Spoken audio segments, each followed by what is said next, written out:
tayo. Pero ang puso po ng Diyos, sa simula pa lang, ay ang gusto niya, makasama tayo. Sabi niyo, makasama.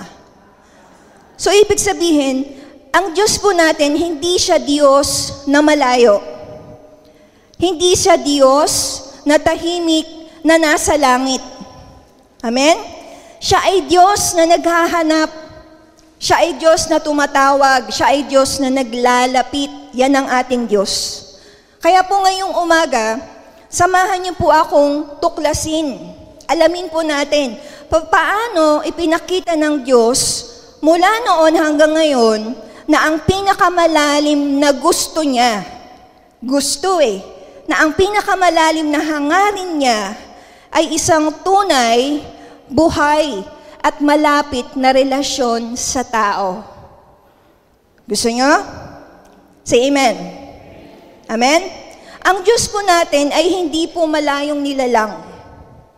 Amen? Siya ay Diyos na lumalapit. Isip ng tao, Diyos yan, mataas yan, banal yan eh. Hindi natin yan kayang marating. Pero ang Diyos natin ay Diyos na lumalapit. Sabi niyo, lumalapit. Ang Diyos natin nagnanais ng malapit na ugnayan sa kanyang mga anak. Kaya yung tanong na gusto ba ng Diyos ng relasyon sa tao, ang sagot, oo. Gusto ng Diyos. At saan po natin makakita yan? Okay? Sa Biblia. Tingnan po natin yung kwento ni Maria, ni Marta, at saka ni Lazaro. If you have read your Bible po, in John chapter 11, dyan yung po mababasa yung kwento nila. Okay? Yan po yung kwento na binuhay po ni Jesus si Lazarus. Kasi po nakabasa na niyan. Yun po yung kwento nun. So, makikita po natin sa storang yan na minsan ay ginamit po ng Diyos yung paghihintay, yung sakit at kabiguan para ipakita niya sa mga taong yan kung gaano niya sila kamahal. Higit pa sa himala na ibinigay sa kanila, ang gusto talaga ng Panginoon sa kanila ay relasyon. Amen? Alam niyo po kung ano pong nag-intrigue sa akin sa verse na yan, sa chapter na yan, is yung chapter 6. Basahin nga po natin sabay-sabay. Go. Minamahal ni Jesus sina Marta, Maria, at Lazaro. Diyan po ako na-intriga. Kasi special mention po sila, yung word na minamahal. Minamahal sila. Wow! Big word. Minamahal sila ni Jesus, sina Marta, Maria, at Lazaro. Amen? Anong meron ngayon kay Marta, Maria, at Lazaro? Bakit special mention sila? At bakit sinabing minamahal sila ni Jesus? Amen? Bakit ganun sila ka-special sa Panginoon? Amen? Are you following? Say amen. Now, facts po tungkol dun sa tatlo. Si Maria, Marta, at Lazaro po, magkakapatid. Ano po sila? Magkakapatid. Nakatira po sila sa Betania. Silang tatlo po ay kilala, tagasunod ni Kristo. These three are followers of Jesus Christ. Kasi bakit? Madalas silang tinatanggap si Jesus Christ sa kanilang tahanan. Ibig sabihin, yung bahay ng tatlong yan, ng magkakapatid na yan, ay lugar kung saan palagi nandun ang Panginoong Jesus. Kaya sabi po sa verse, minamahal sila ni Jesus. Kaya sila mahal ni Jesus eh. Amen? Say amen. One time, nagkasakit si Lazaro. Sino nagkasakit? Si Lazaro nagkasakit. Nagsabi yung dalawang magkapatid, si Marta at si Maria, Jesus, Panginoon, may sakit ang kaibigan mong si Lazaro. Pero ang sagot po ng Panginoon sa kanila, sa verse 4, eto po. Nang marinig iyan ni Jesus, ang sinabi niya, hindi niya ikamamatay ang sakit na ito. Nangyari iyon upang maparangalan ng Diyos at sa pamamagitan nito ay maparangalan ang anak ng Diyos. Again, basahin natin. Nang marinig ito ni Jesus, anong narinig niya? May sakit daw si Lazaro eh. Ang sabi ni Jesus, hindi niya ikamamatay ang sakit na yan. Nangyari yan upang maparangalan ang Diyos at sa pamamagitan nito ay maparangalan ang anak ng Diyos. Amen? You see? Diyan sa verse 4 pong yan, Mahal niya yung magkakapatid, tama? Mahal niya. Sinabi niya eh. Pero ang ginawa po ni Jesus Christ, after sabihin ng dalawa, may sakit si Lazaro, nagpalipas pa ng panahon. Nagpalipas pa po ng 2 araw mula nang malaman niya na may sakit si Lazaro. Pagbalik po niya ng Judea, eto na. Namatay na yung tao. Namatay na. 4 na araw na po ang lumipas. Patay na si Lazaro. Hindi siya agad pumunta. Ang question natin doon, akala ko ba minamahal mo? Akala ko ba minamahal mo yung magkakapatid? Yung mga tao sa paligid nila, ang bulong nila, di ba yung bulag nga napagaling niya eh? Bakit eto hindi niya napigilang mamatay? Pag binasa niyo yung buong John chapter 11, nagkaroon po ng ngaw-ngawa noong time na yan. Di ba nagpapagaling naman? Di ba close sila? Di ba magkakaibigan yung mga yan? Di ba? Diba? Ano sabi ni Lord? Eto na, yung sa paligid nila, ngaw-ngaw nang ngaw-ngaw. Amen? Hindi, ang ginawa ng Panginoon, 4 na araw, patay na si Lazaro, dumating. Dumating na. Pag malayo pa lang si Jesus Christ, si Martha tumatakbo na, si Martha. Umiiyak at binabalita sa kanya, Lord, wala na si Lazaro. Ang sabi niya, eto lang, kung naririto ka sana, hindi sana siya namatay. Ulitin ko, sabi ni Martha, pagharap niya sa Panginoon, kung nandito ka sana, hindi sana namatay si Lazaro. Even si Martha, amen? Sinabi niya sa Panginoong Jesus, kung nandito ka, hindi siya mamamatay eh. Sabi ni Lord kay Martha, Martha, muling mabubuhay ang kapatid mo. Si Martha po, she didn't believe that Lazarus will be what can be raised from the dead. Hindi siya naniniwala. Ang sagot niya, Lord, kailan? Kailan mabubuhay ulit ang kapatid ko? Sa huling araw. Pero ito po ang sagot ni Jesus sa verse 25. Verse 25, sinabi sa kanya ni Jesus, ako ang muling pagkabuhay at ang buhay. Ang sinumang sumampalataya sa akin, kahit mamatay ay muling mabubuhay. At sinumang nabubuhay at sumasampalataya sa akin ay hindi mamamatay kailanman. Anong tanong niya kay Martha? Naniniwala ka ba sa sinasabi ko? Nung malaman ngayon ni Maria na parating na si Jesus Christ, ganon din ang ginawa niya. Kanina si Martha yan nagmamadali ulit. Si Maria, sinalubong ang Panginoong Jesus. Ganon din ang sinabi niya sa Panginoon. Ano sabi kaya? Lord, kung nandito ka, hindi sana namatay yung kapatid ko. Pero this time, si Mary po is crying hard. Mary is crying out. Grabe yung pagtangis ni Maria. Ang ginawa po ni Maria, nung makita niya si Jesus, nagpatira pa sa paanan ni Jesus. Iyak ng iyak.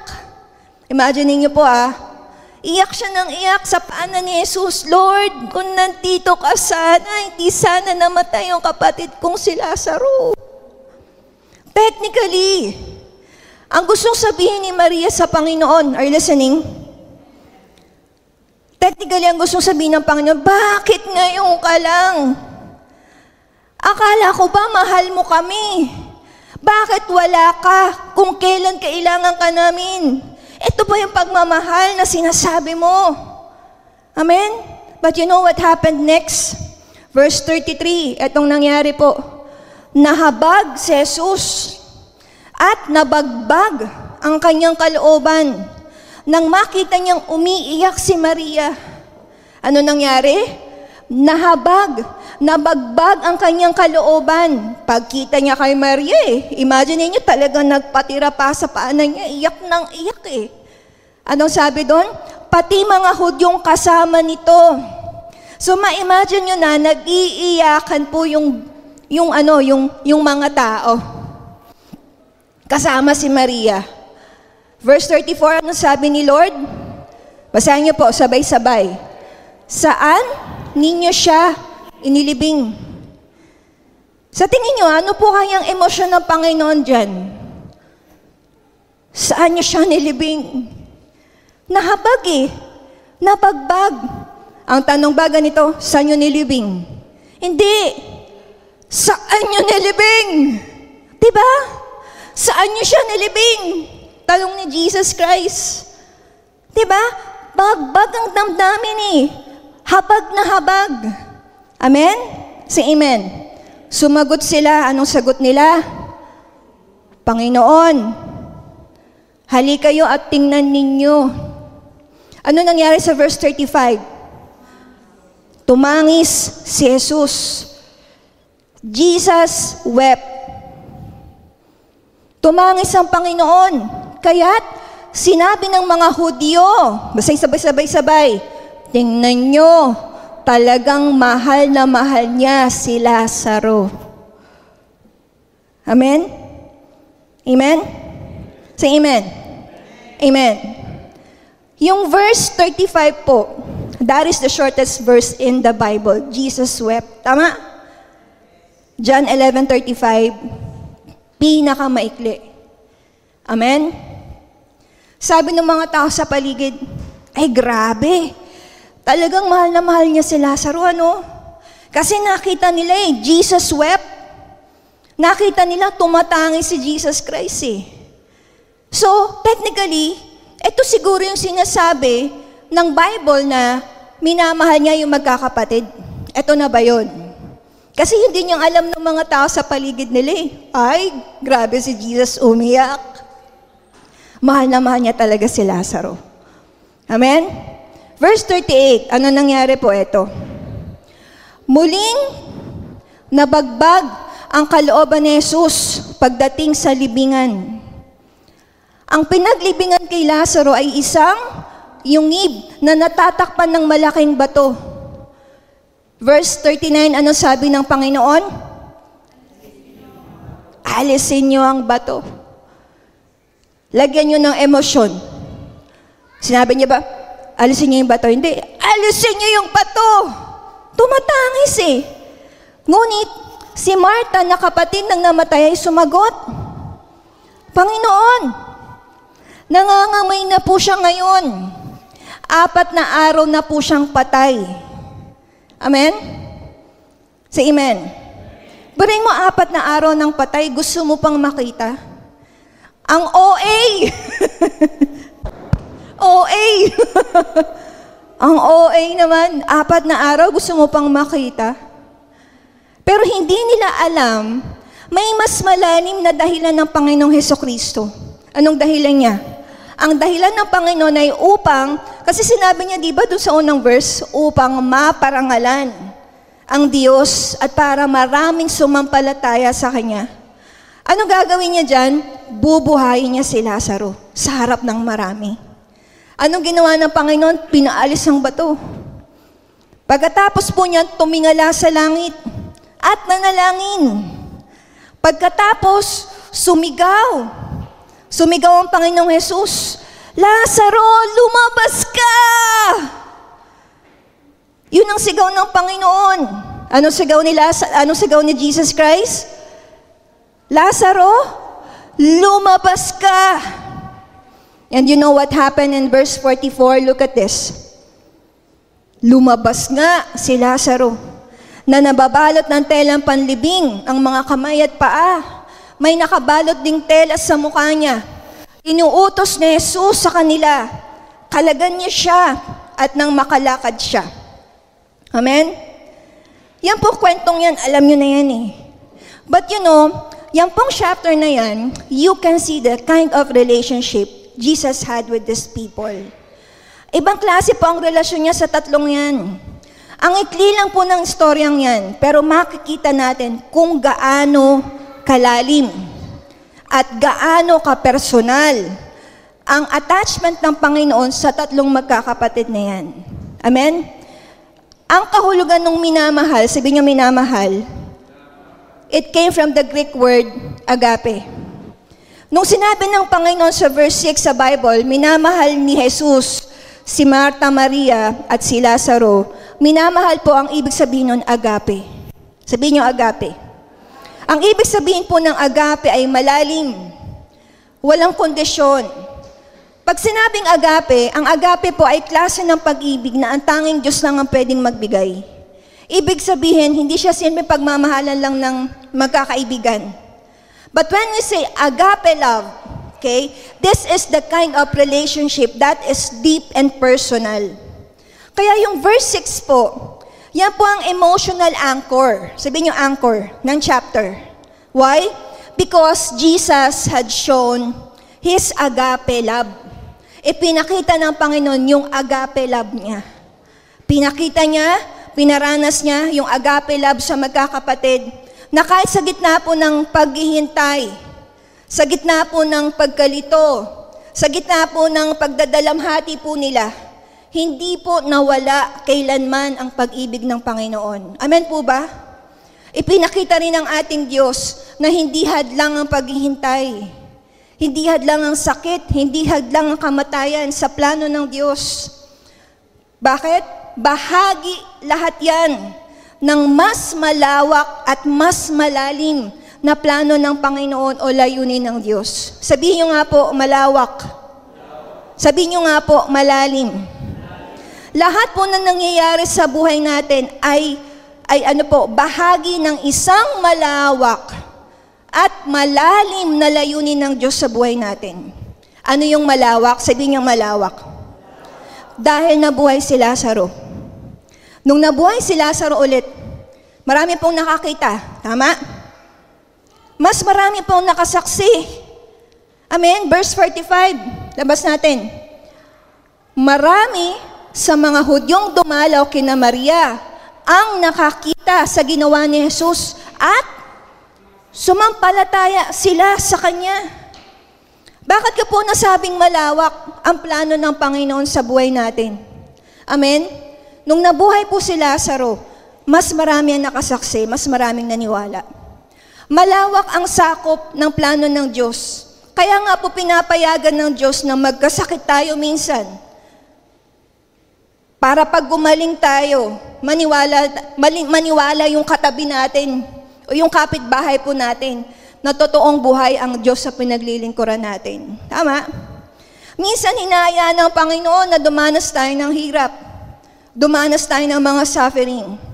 Na kapag napagtagumpayan po natin, maniwala yung katabi natin, yung kapamilya natin, na totoo yung Diyos sa pinaglilingkuran natin. Si Kuya Boyet na lang nga eh. Amen? Evidence. Many believe that God is changing lives dahil sa Kanya. Tama? Ano yung malalim na sinasabi ko po? Sabi natin, malawak. Kasi bakit? Pwede yung ginagawa ng Panginoon sa buhay mo, hindi lang ikaw ang maapektuhan, yung mga tao sa paligid mo din, malawak yan eh. Paano pastora yung malalim? Sabihin niyo malalim. Dahil sa ginawa ni Jesus, naranasan po ni Lazaro ang personal na pag-ibig ng Diyos.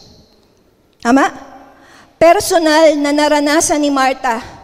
Personal na naranasan ni Maria, lalo na ni Lazaro.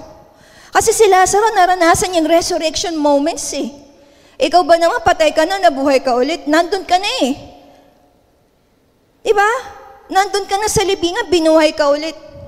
Bakit ko nasabing malalim? Ang lalim po ng plano ng Panginoon, ang layunin niya. Kasi gusto ng Panginoon, personal nilang maranasan yung pag-ibig niya. Kasama si Jesus sa kalungkutan, kasama si Jesus sa pagtangis, kasama si Jesus kahit sa kamatayan eh. Kaya yung unforgettable moment ni Lazaro, hindi yung binuhay siya ulit. Anong yung sa akin kung ano? Ang unforgettable moment ni Lazaro is yung naranasan niya, yung malapit, yung totoo at buhay na relasyon sa Diyos. Amen? Personal niyang naranasan yun. Amen? Sabihin mo nga, malapit. Sabihin niyo po, malapit. Totoo. Buhay. Yan ang klase ng relasyon na gusto ng Diyos sa atin. Malapit, totoo at buhay. Buhay na relasyon, totoong relasyon, malapit na relasyon ng gusto ng Panginoon. Kaya yung tanong natin, gusto pa talaga ng Diyos ang relasyon sa tao? Oo. Buong puso. talagang gusto ng Diyos magkaroon ng malapit at personal na relasyon sa atin. Kasi mula pa po sa simula, mula pa sa unang pahina ng Biblia hanggang sa huling pahina ng Biblia, malinaw ang mensahe ng Panginoon. Anong mensahe ng Panginoon? Ang Diyos ay Diyos ng relasyon. Basahin niyo nga po, ang Diyos ay Diyos ng relasyon. Hindi siya malayo, hindi siya malamig, hindi siya walang pakialam. Siya ay Diyos na nagpapakita ng pagmamahal. Siya ay Diyos na lumalapit. Siya ay Diyos na bumababa. Siya ay Diyos na naghahanap ng ugnayan sa kanyang mga nilalang. Bakit po? Unang-una, mula sa simula, plano ng Diyos ang relasyon. Genesis 1:26-27, lalalangin natin ang tao, sabi dun sa verse, ayon sa ating larawan, ayon sa ating wangis. Alam nyo, hindi ko alam but this one strikes me so much. Hindi robot ang ginawa ng Diyos Hindi gumawa ang Diyos ng robot.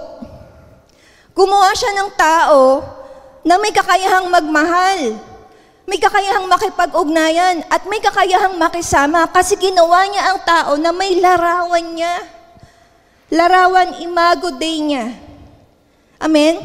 Parang magulang. Hindi lang basta gusto ng Diyos. Amen? Trabahador Ang gusto ng Panginoon, anak na makakasama. Amen? Gusto ng Panginoon relasyon sa atin. Sa simula't simula pa, yun ang plano ng Panginoon sa atin. That's number 1. Number 2. Anong number 2? Na kahit magkasala ang tao, hinahanap pa rin ng Diyos ang relasyon. Nakakuha? Mula sa simula, ang plano ng Panginoon ay relasyon, pero kahit magkasala ang tao, anong hanap pa rin ng Diyos? Ang hanap pa rin niya ay relasyon. Amen? Imagine niyo si Adan at Eva, sa kabila po ng kasalanan nila, yung dalawa nagtago They hid themselves. Nakita nila yung kahubaran nila, nagtago. Sino unang naghanap? Sino unang kumilos? Ang Diyos ang unang kumilos. Sino unang tumawag? Saan ka naroroon? Sino unang tumatawag? Asan kayo? Yung dalawa nagtatago. Yung dalawa ayaw magpakita. Yung dalawa hiyang-hiya sila. Amen? Hindi response ng Panginoon, itapon ko na lang kayo.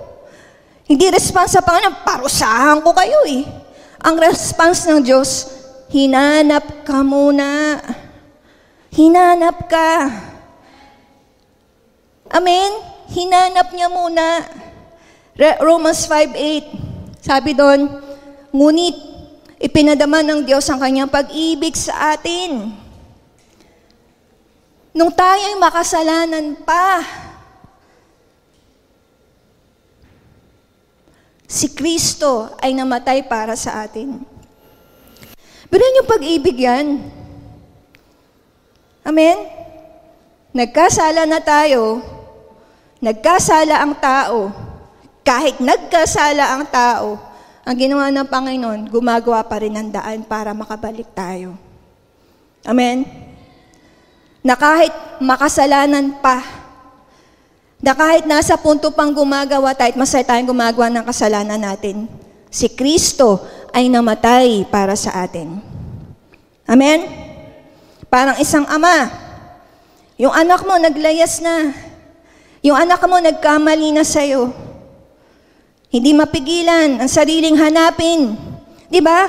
At hintayin ang pagbabalik. Anong gagawin ng ama? Nawala ni anak ko Lumayas na Anong gagawin ng ama? Hahanapin. Amen? Ganun ang ating Panginoon. Ang kasalanan natin na naglalayo sa atin sa Diyos. Pero, listen to me, ang pag-ibig ng Diyos ang lagit-laging humahabol sa atin. Kahit nagpakalayo-layo ka na, kahit dami mo nang ginawa, pero hahabulin ka pa rin ng pag-ibig ng Diyos. Tama? Number 3, pinatunayan ng Diyos ang kanyang hangad sa relasyon sa pamamagitan ni Jesus. Anong ibig sabihin? Paano niya pinatunayan na yun talaga yung desire niya at yun talaga yung gusto niya? Pinadala niya si Jesus Christ. Amen? John 1 verse 14, at nagkatawang tao ang salita at nanahan sa gitna natin. So hindi siya nanatiling malayo sa atin. Ang ginawa ng Panginoon, dumating siya kasama, dumating siya bumaba at sumama sa atin. Amen? John 15:15, hindi tayo tinawag na alipin. Tinawag tayong kaibigan. Sabihin niyo kaibigan. Kaya nung kwento nung lordship, di ba? Amen? Ano sabi doon sa Luke 15:3-7? Iiwan ko yung 99 para doon sa isa. Sabi nung kahapon nag-uusap-usap kami. Ba't ganun? Pag iniwan niya yung 99, kawawa naman yung 99, habulin niya pa yung isa lang naman yun. Hindi po ganun ang logic eh. Iwan ko yung 99, hahanapin ko yung isa, kasi ganun ka-personal ang pagtingin ng Diyos sa atin. Sa krus, hindi lang tayo naligtas. Ang krus po, hindi ka lang niligtas niyan sa kasalanan. Binalik ka rin yan sa relasyon sa Panginoon. Amen? Dahil dito, nakabalik tayo ng relasyon natin sa Panginoong Diyos. Say amen. Number 4, samahan ako ng banda.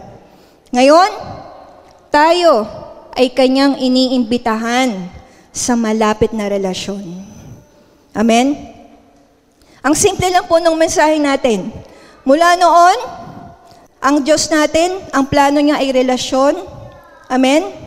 Say amen. Amen? Yun ang plano ng Panginoon eh. Kahit magkasala ang tao, hinahanap pa rin ng Diyos ang relasyon.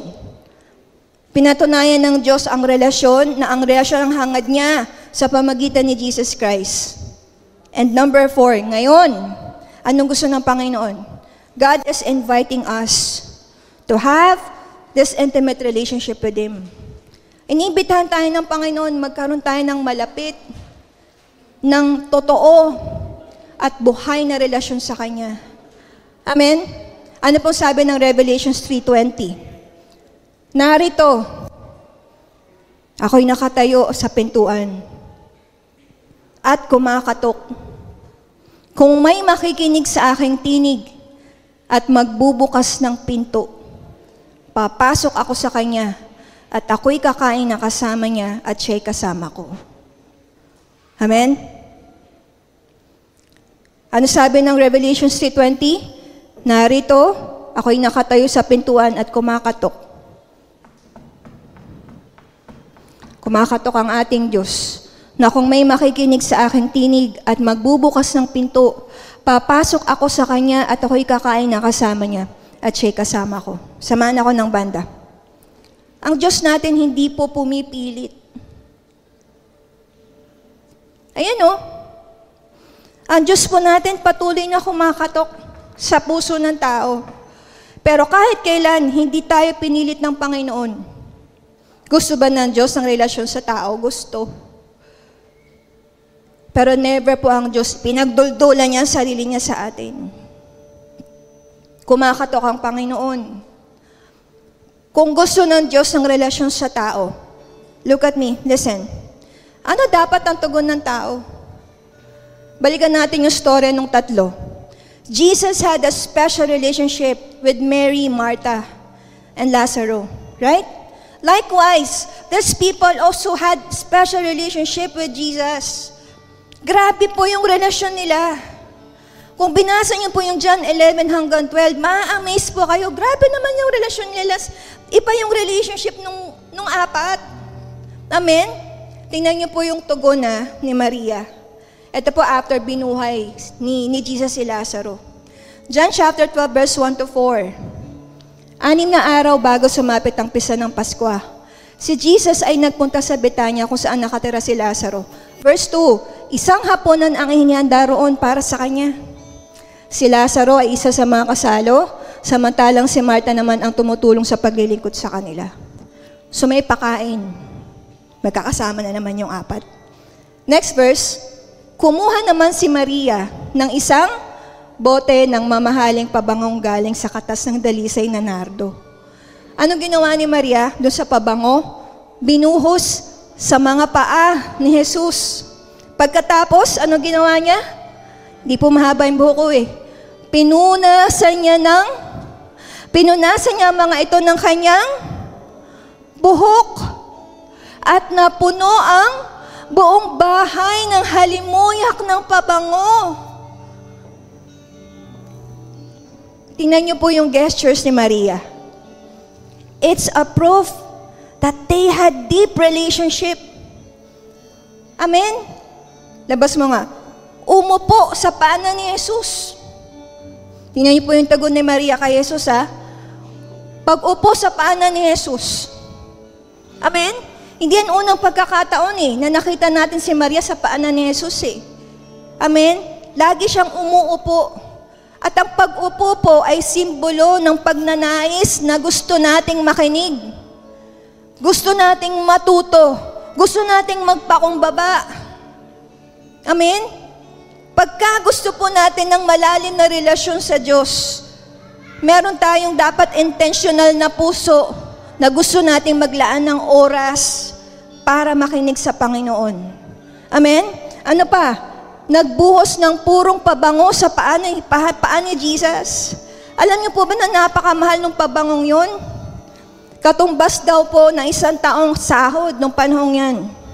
Pero sa puso ni Maria, listen to me, walang halaga ang material kumpara sa kahalagahan ni Jesus. Pagka binubuhos mo yung pinaka-importanteng bagay sa'yo, di ba? Pagka binubuhos mo yung pinaka-importanteng bagay sa'yo, ibig sabihin nun total surrender Binubuhos mo Inuubos mo. Kanino niya inubos? Inubos niya sa Panginoong Jesus. Amen? Anong ibig sabihin? Anong tugon natin dapat? Lord, grabe ka naman magmahal sa akin. Bubuhos ko, Panginoon, yung pinakamahalaga sa akin para sa'yo. Buhos ko yung lakas ko, bubuhos ko yung talento ko, bubuhos ko yung pera ko, yung oras. Ganun ang ginawa niya. Pangatlong ginawa niya, pinunasan daw ng buhok yung paa. Grabing gesture. Pag binasa nga natin yan, isipin natin tungkol lang sa pagsamba, hindi po Tungkol po yan sa malalim na relasyon ni Maria, ni Marta at Lazaro sa Panginoong Jesus. Walang taong makakagawa niyan nang walang relasyon sa Diyos. Kahit na pagsamba, hindi mo kayang gawin yan kung wala kang relasyon sa Panginoon Naintindihan niyo po ako? Say amen. Pinunasan ng buhok. Ano pong ibig sabihin sa kultura noon? Pag ang buhok ng babae, pinunas sa pinakamaruming parte ng tao, ibig sabihin, yung dangal niya, inilalaan niya doon. Kasi dangal yan Corona ang buhok Pero si Maria, hindi niya inisip yan. It's a reminder, look at me church, na ang tunay na pagsamba ay may kasamang pagpapakumbaba at pagbaba ng ating sarili para maitaas si Kristo. Ano nangyari? Look at this. Last verse na. Ano nangyari? Basahin nga natin sabay-sabay. At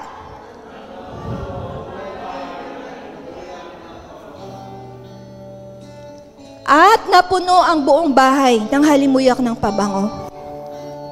Kumalat yung halimuyak ng pabango. Naamoy hanggang kusina. Naamoy hanggang kwarto. Naamoy hanggang banyo. Naamoy hanggang bango. So lahat ng tao doon, ang bango. Ang bango, ang bango. Gusto ba ng Diyos ang relasyon sa tao? Oo.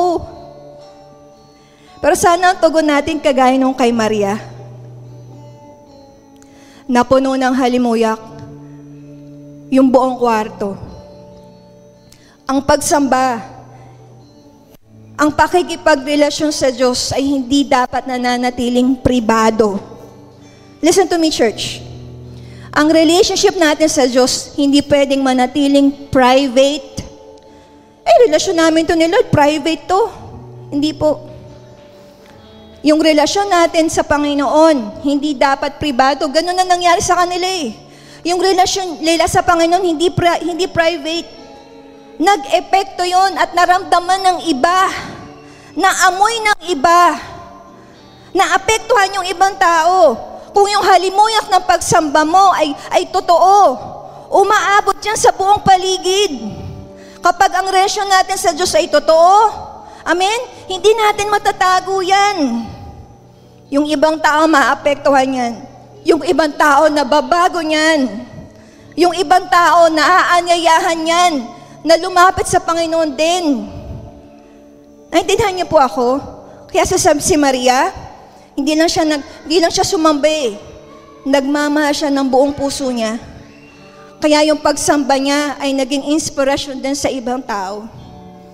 Sa panahon natin ngayon, tinatawag tayo ng Diyos. Umupo sa kanyang paanan.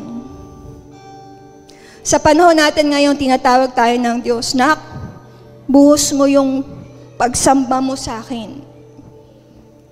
Nak, kalimutan mo yung dangal. Kaya kung tatanungin niyo po ako, gusto ba ng Diyos ng relasyon sa tao? Ang sagot po malinaw. Last slide. Gustong-gusto niya. At hindi lang niya gusto, hinanap niya tayo, nilapitan niya tayo, at inialay niya ang kanyang sarili para makabalik tayo sa Kanya. Amen? Tatayo po tayo.